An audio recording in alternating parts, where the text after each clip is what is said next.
Okay guys, dahil wala tayong kasamang kumain ngayon dito sa bahay, ay ayan, umorder ako ng isang pizza, umorder ako ng chicken, ano ba yun, chicken nuggets sa Domino's mga dreno. Okay, may coke din ako. Yehey! Ciao! Oh. Delikado ngayon ha, sobrang delikado ha.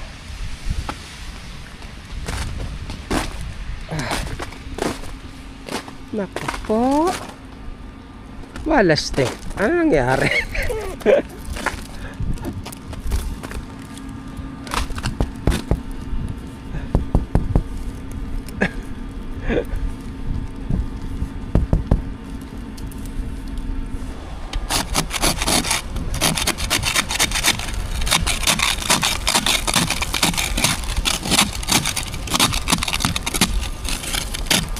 Start time. Ang reklamo, hindi raw lumalamig yung fridge niya kahit pa nagyayelo ang kanyang freezer. Ang kadalasang problema rito ay sobrang puno ang kanyang freezer o yung kanyang fridge na kung saan po natatakpan yung cold air vent galing sa taas ng freezer pababa sa fridge, kung kaya yung malamig na hangin hindi po makababa sa baba ng fridge nyo. So, ang nangyayari po rito is nagkakaroon ng ice build up doon sa cold air vent. At hindi na po nakakadalo yung hangin doon. So, yan ang tendency. Ice build up sa coil at sa mga daanan ng hangin. So, ang pinakamagandang solusyon po rito ay i-defrost nyo po yung inyong mga rep. Kung nagmamadali naman kayo, pwede nyo pong buhusan ng mainit na tubig yan o yung mga yelo na makikita nyo na nakabara sa mga daanan ng hangin. Okay, mga dre. Tapos na to. Nagawa ko na. Ang bahay ito. Ang antindi mga ilaw.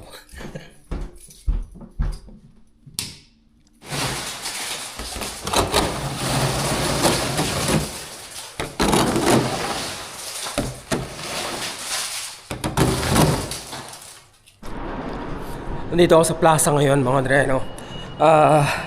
Papa-schedule ako para sa check-up. Tuluyan ako nagkasakit. Talagang nabigla yata ako sa weather pagbalik ko. Kasi magaling na naman ako noon nung pagbalik ko mga dreno. Tapos after mga isang araw o 2 days, biglang na ako. Umuubo na naman ako tapos nilalamig. At problema rito, hindi natin alam kung kailan ka pa ma-check up. So, ganito yung nangyari mga dreno. Pumunta ako sa clinic rito na dating pinapacheck upan ko dito sa plaza. Sabi sa akin, nag-resign na raw, nag-retire na yung doktor ko. So, paano kung gagawin ko kung gusto kong magpa-check up? Kasi may dinaramdam nga ako. Ang sabi sa akin, maghanap daw ako ng family doctor kasi hindi na tumatanggap yung doktor nila ng mga bagong pasyente. So, saan ako pupunta? 'Di ba? Ngayon naman, punta ako dito sa butika, mga dreno, kausapin ko yung pharmacist. Pharmacist na lang mag-aantay pa ako ng 40 minutes. Wala stick. Nabalitaan niyo yung nangyari rito na kung saan may isang tao nagpunta sa ospital kasi meron daw siyang may sharp pain na nararamdaman siya sa dibdib niya. So, inabot siya ng 8 oras ng pag-aantay para lang ma-check up hanggang sa nakamatayan niya na lang yata yung pag-aantay mga dreno. Inatake na siya sa puso. 8 oras. Di ba? Wala step. Parang pasama yung sitwasyon ng healthcare dito sa Canada mga dreno. Katulad ng ganyan, may sakit ka, di ba? Gusto mong bumili sana ng gamot at bago mo gawin yun, gusto mo sana magpa-check up. Kaya lang minsan bago ka nila ma-check up, kailangan mong magpa-schedule at pwede kang abutin ng ilang araw bago ma-schedule na matingnan ng doktor. So, bago ka pa makahingi o mabigyan ng gamot, baka magaling ka na di ba? O sobrang lala na ng sakit mo. Wala stek.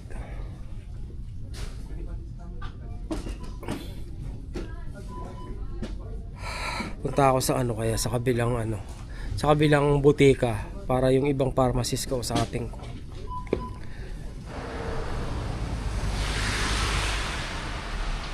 delikado mga Andre, no? Kaya dito tayo sa gilid. Kasi sobrang dulas eh.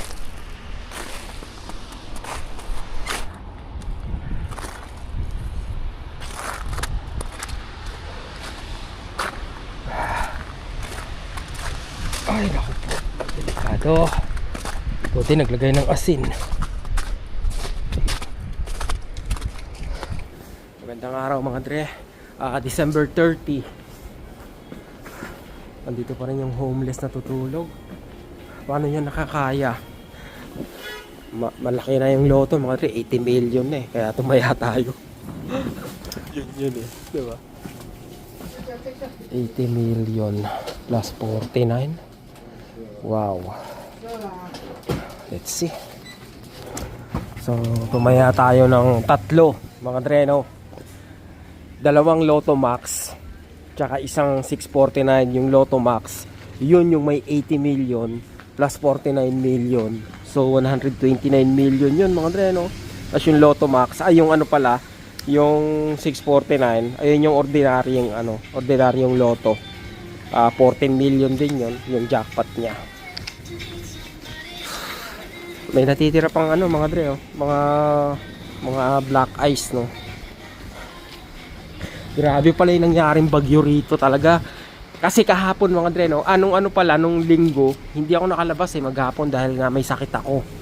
Ngayon, nung nanood ako ng balita, kagahapon, tsaka kagabi lang ako kahapon lang ako nagka-interest sa balita mga Dre, no. Nung lumabas ako ng bahay, tapos nakita ko yung sitwasyon na nakakapal ng ice sa sasakyan.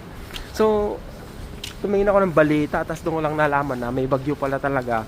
At grabe nga yung nangyari sa ibang bahagi ng Quebec at saka Ontario o in general sa Ottawa mga Dre, no? Yung freezing rain, tapos umuulan, 'di ba? Kaya sobrang dulas ng kalsada.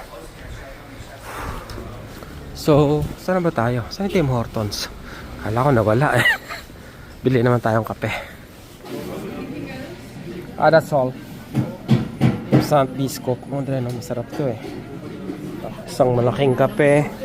Ano na pala mga Dre, no? Mag-aalas 12 ng tanghali. Medyo tanghali na tayong gumising kasi wala naman tayong trabaho eh. Mula nung bumalik ako mga Dre, no? 25 ng gabi, di ba? 25 ng gabi. Tapos ngayon at 30 na eh. Parang nagsayang lang ako ng araw mula nung bumalik ako kasi wala akong ginawa basically dahil nung huling video ko yung inuubo ko mga Dre, no? Kumbaga lumala yun eh. Talagang full blown trangkaso ang nangyari. Buti kahapon medyo umigi-igi na yung pakiramdam ko at ngayon nga kumbaga dahil nakakainom ako ng gamot kahit paano okay ako mga Dre, no? Kaya nabigla talaga siguro ako sa weather nung pagbalik ko kasi imagine from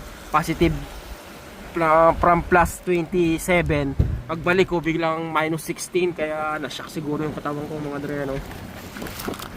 Plano ko pa naman sanang kumbaga plano ko pang maggala papuntang Toronto o kaya pumunta sa Old Quebec, yung magstay ako sa Toronto, tingnan ko yung Niagara Falls during winter. Na experience ko ba mga Dre, no? Kahit walang gagawin doon.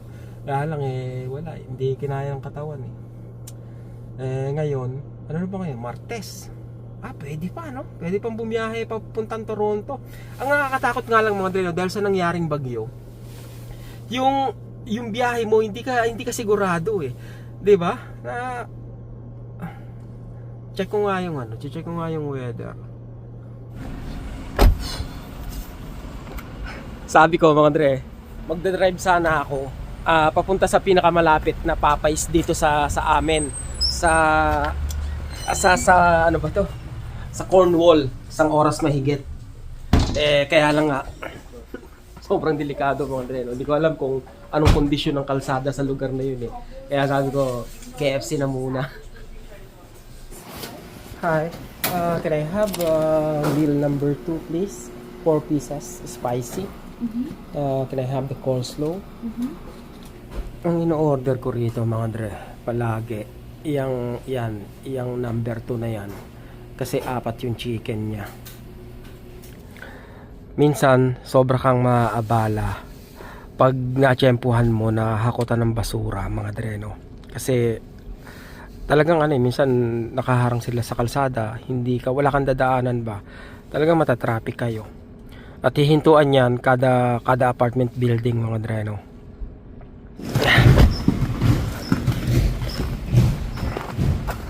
Naglinis ako ng bahay. Ang dami kong basura oh. Inaantay ko yan talaga sila kasi ayokong ikalat lang yung basura dun sa mga dreno sa labas ba. Kaya eto, tama. Ilang araw na ako naglilinis ng bahay mga dreno. At itong speaker na to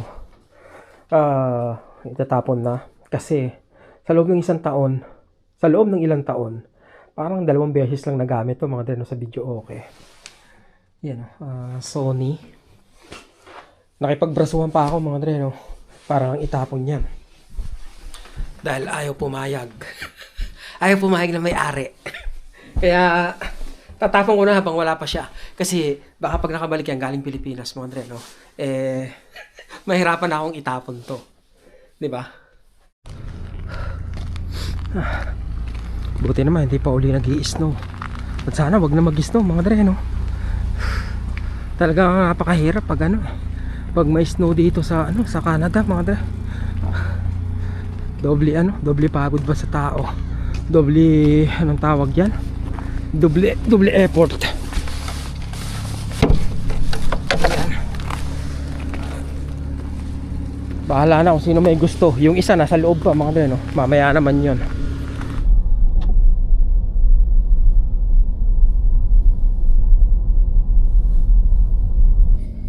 December 31 mga dreno. At yun, Merry Christmas, Happy New Year mga dreno. Happy New Year sa inyong lahat. At sana magkaroon kayo ng isang masaganang bagong taon, di ba? Para sa ating lahat, no? Nakakaingit mga nasa Pinas, di ba? Ang sarap na nasa Pinas ka talaga eh. Iba yung iba yung pagdiriwang eh. Sabi ko nga mas may Pasko pa dito sa Canada kaysa sa Mexico mga dreno. Bagong taon hindi ko lang alam, pero the best talaga sa Pilipinas. Kaya lang bawi na lang tayo sa susunod mga dreno. At ngayon dahil mamaya sa salubong is mag-isa lang akong magse-celebrate, I think lang to, parang isang ordinaryong araw. Katulad nung nasa Mexico tayo mga dreno, parang baliwala lang. So walang handa. Kakain na lang ako sa labas. And that's it. Nanghihinayang lang ako sa araw na lumipas mga dreno. Kasi nga mula nang bumalik ako rito galing sa bakasyon, bali wala na akong nagawa eh. Nabanggit ko nga na parang nabigla siguro yung katawan ko mga dreno. Kaya nagkasakit uli ako. But anyway, salamat sa Diyos at yun, magaling-galing na kahit pa paano mga dreno. At naghahanda na uli ako sa susunod na pag-travel. Siyempre, travel lang tayo ng travel, di ba? Hanggat kaya. Hanggat hindi pa sagad yung utang sa credit card. Uy! Magko-comment yan. Hindi, okay lang yan. Planuhin ng magaling, mga Andre, no? Kumbaga, kaya nga kailangan magtipid eh. Para mapahaba mo yung buhay ng pera mo. Di ba? Hindi lang isang travel. Kasi ang hirap naman kung mag-iipon ka ng 1 taon, tapos gagastusin mo lang in a couple of days. Di ba? So, why not yung inipon mo sa loob ng 1 taon, extend mo yun as much as you can para hindi lang isang travel yung magawa mo, di ba? Para mas maraming travel. That's the point mga dre, no? Hindi mo kailangan yung splurge ng malaking pera para mag-enjoy, di ba? Between every now and then, kain ka ngayon ng masarap, mamaya magtipid ka, di ba? Why not? Nang sa ganon, mas maging effective yung pagbabudget mo at saka mas malayo yung marating ng pera mo, di ba? Parang rin yan, parang don't be a one trip millionaire. Dapat isipin mo yung susunod na trip. Dapat may budget ka pa para doon at dapat magawa mo yon sa pinakamabilis na panahon. Yun yung punto ko mga dre, no? Makagawa ng panibagong travel sa pinakamabilis na panahon dahil boring naman pag trabaho ka lang ng trabaho. Di ba? Pambihira.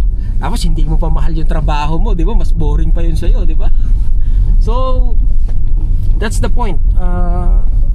Magtipid ka ng konti para yung next travel mo is mas sooner kesa dun sa inaasahan mo, diba?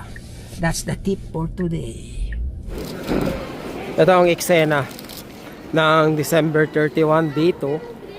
Ang oras ay 4:25 mga dre, no? 4:25 ng hapon. Madilim na.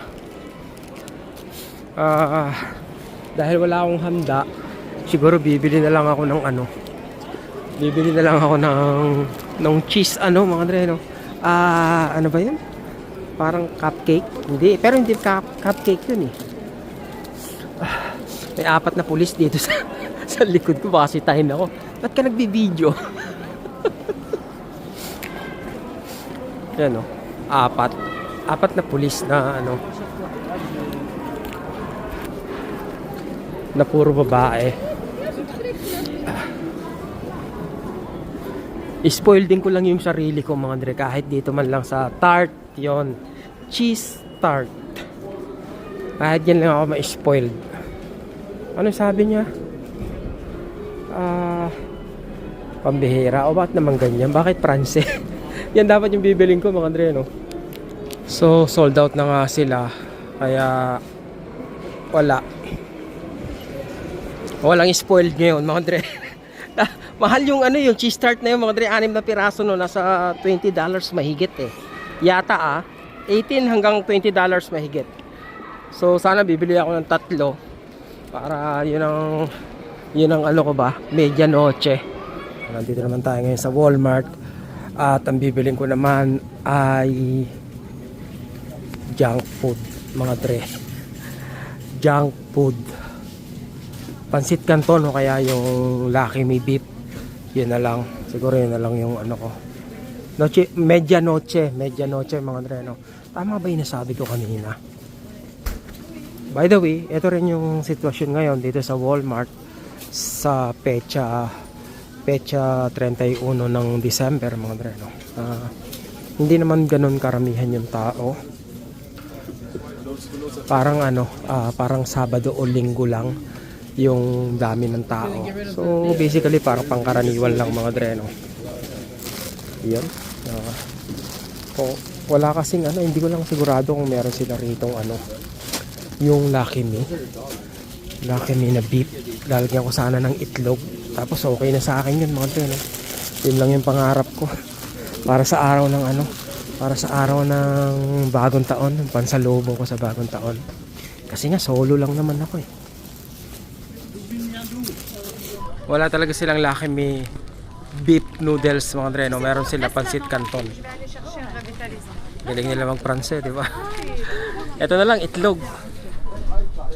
Pagkatapos siguro mga dre, no, ang tawag dito, isang root beer na 500 ml. Okay na yun. Yun na yung Noche Buena ko mga dre, no? Masaya na ako ron. Alas 5. Dilim na, di ba? Hop, ingat. Delikado.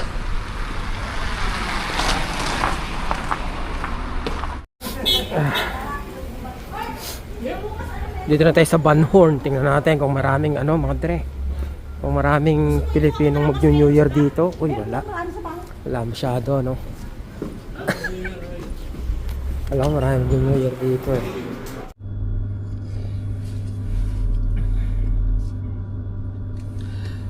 Kanina mga dre, no, habang nandun ako nakapila sa Tim Hortons, naisip ko lang yung mga nagtatrabaho doon. Diba? Na parang 31 ngayon eh. Kung ikaw yung nagtatrabaho, tapos closing ka, diba? Abutin ka ng alas 10 ng gabi. Tapos pag uwi mo, diba? Konting oras na lang sa lubong na. I mean, mas na-appreciate ko na, kasi during this time of year, mga dre, no, meron kaming 2 linggo na break. Nagsimula yon nung last day namin sa trabaho is December 19, tapos ang balik namin is January 5 na. So 2 weeks break na bayad mga dreno. So na-appreciate ko yun lalo. At talaga nagpapasalamat ako mga dreno. Sobrang swerte ko para sa natatanggap ko mga dreno. Sobrang blessed ko sa mga nakalipas na taon. As in, at etong Etong bakasyon sa school na 2 weeks, bonus na lang to mga Andre, no? Kasi ang daming sobrang laking blessing na natanggap ko sa mga nakalipas na taon eh. 'Di ba? At higit sa lahat, nagpapasalamat ako na lahat kami is malakas, malusog. At yun lang mga Andre, no? Para sa akin yun nga lang kumbaga kumpleto na eh. December 31, alas 5 ng gabi. Pasado. Alas 5 pasado mga Andre, no?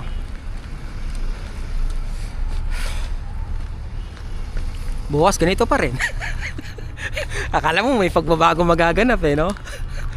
Bukas ganito pa rin, malamig pa rin, marami pa rin snow tsaka ice sa paligid. 'Di ba? 2026 na. Ganun pa rin mga Andre, no? Pero higit sa lahat, thankful tayo mga Andre, no? Sa akin, sobrang dami kong blessings na natanggap ngayon mga Andre, no? 8:20. Ayan ang ating mga Andre, Noche Buena na to. Media Noche. Ito na yung pagkain ko sa salubong mga Andre, no? Meron akong pinigitong bagel. Pinigito ko na sa butter mga Andre, no? Tapos meron tayong pansit na ito. Tsaka ito. That's it. Yan ang aking handa mga Andre, no? What's the rush?